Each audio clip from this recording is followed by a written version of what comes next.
Hoy vamos a meternos de lleno en el viaje, larguísimo y complejo de una idea, la de los derechos de la mujer. Vamos a ver cómo ha ido cambiando este concepto a lo largo de los siglos, a través de culturas y, por supuesto, de revoluciones. Ok, para empezar, pongamos las cartas sobre la mesa. Cuando hablamos de los derechos de la mujer, no nos referimos a una sola cosa, sino a un montón de libertades que, como vamos a ver, no siempre se han reconocido y mucho menos garantizado. Y miren, el alcance es enorme. Va desde lo más personal, como el control sobre el propio cuerpo, hasta la participación total en la vida económica y política. Cada uno de estos puntos que ven en pantalla representa, créanme, una lucha histórica. Bien, este va a ser nuestro recorrido. Vamos a viajar por esta historia en 5 grandes capítulos, empezando en la antigüedad para terminar en los debates que tenemos hoy mismo. Ok, entramos en materia. A ver, es importantísimo entender que en el mundo antiguo la situación de la mujer no era para nada homogénea. Había diferencias abismales dependiendo de la cultura y el lugar. Ahora, fíjense en esto porque el contraste es brutal. Mientras que en Atenas una mujer era básicamente invisible a nivel legal, parte de la casa del padre o del esposo, en Esparta la cosa era muy distinta. Las mujeres espartanas recibían educación, se movían con libertad y, ojo a este dato, llegaron a ser dueñas de entre el 35 y el 40% de todas las tierras. Una diferencia increíble. Roma, por otro lado, nos muestra un panorama más matizado. Las mujeres romanas sí eran ciudadanas y tenían derechos legales importantes. Podían tener propiedades, incluso después de casarse, y hasta manejar negocios. Eso sí, no tenían poder político directo, pero su influencia económica y social era considerable. Y de aquí damos un salto enorme hasta el siglo XVIII, la famosa Ilustración, una época de ideas súper revolucionarias sobre derechos y democracia. Pero aquí viene la gran contradicción. Al principio, estas ideas dejaron totalmente fuera a las mujeres.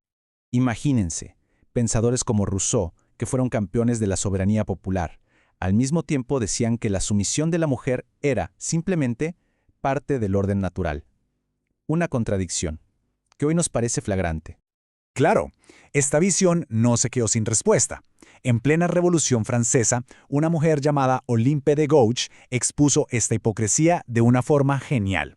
Reescribió la famosa Declaración de los Derechos del Hombre, pero incluyéndolas a ellas y exigiendo exactamente los mismos derechos que se decían universales. Y aquí es donde entra Mary Wollstonecraft con un argumento que, bueno, lo cambió todo. Ella dijo, a ver, el problema no es que las mujeres sean inferiores por naturaleza. El problema es la falta de acceso a la educación. La desigualdad, por lo tanto, no era natural, sino una construcción social, y la clave para la igualdad era la educación. Entonces, todas estas ideas que estaban hirviendo, por así decirlo, prepararon el terreno para los cambios masivos del siglo XX. Aquí es donde el debate filosófico se convierte, ahora sí, en un movimiento social a gran escala. Y una de las primeras grandes batallas, quizá la más visible, fue la del voto. Como lo muestra esta línea de tiempo, fue una lucha larguísima, país por país, se extendió por casi un siglo, lo que nos demuestra que el progreso no fue ni rápido ni parejo para todas.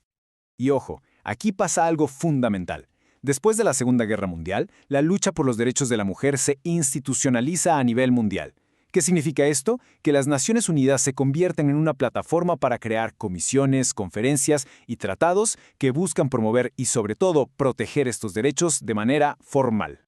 Y bueno, con todo ese contexto, llegamos a nuestros días. Un presente donde la lucha continúa, pero en frentes que son en muchos casos nuevos y definen el movimiento hoy en día. Uno de los temas centrales hoy en día, sin duda, son los derechos reproductivos.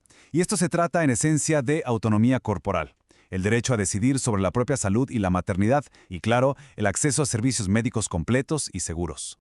Y para que nos demos una idea de la dimensión de este problema, miren este dato. A nivel mundial, el 13% de todas las muertes maternas se deben a abortos inseguros. Eso es, hasta 78,000 muertes que se podrían evitar cada año. Una cifra realmente impactante.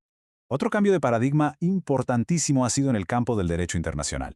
El reconocer que la violencia sexual no es solo un crimen individual, sino que puede ser usada como un arma de guerra y genocidio.